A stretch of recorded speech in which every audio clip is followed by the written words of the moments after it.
आचार्य शंकर जब अपने अद्वैत ज्ञान से परिपूर्ण होकर के आगे की साधना के लिए वे काशी में आए,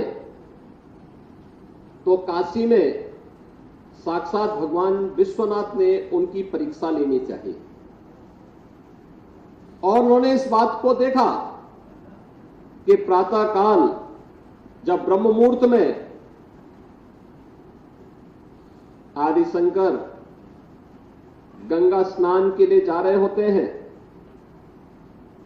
तो वह सबसे अछूत कही जाने वाली एक सामान्य व्यक्ति के रूप में वह उनके मार्ग के सामने खड़े हो जाते हैं।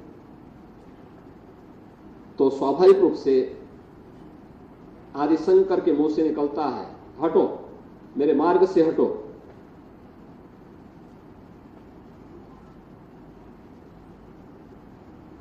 तो सामने से जो चंडाल होता है वह एक प्रश्न पूछता है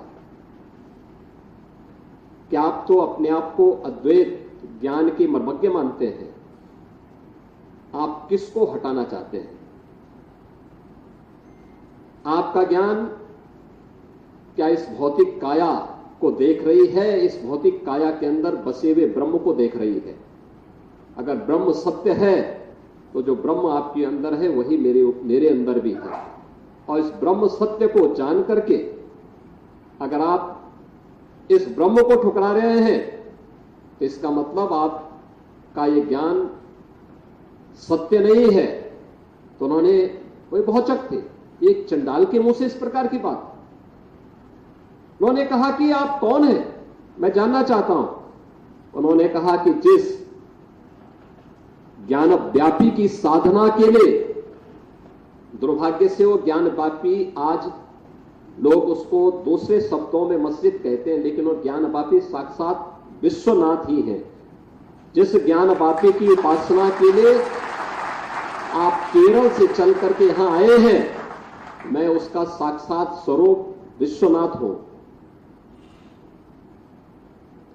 तो वह उनके सामने नतमस्तक होते हैं और उन्हें इस बात का पश्चाताप होता है कि नहीं, ये जो भौतिक अस्पृश्यता है यह न केवल साधना के मार्ग का सबसे बड़ी बाधा है, बल्कि राष्ट्रीय एकता और अखंडता की भी सबसे बड़ी बाधा है। और इस बड़ी बाधा को अगर हमारे समाज ने समझा होता तो देश कभी गुलाम नहीं होता।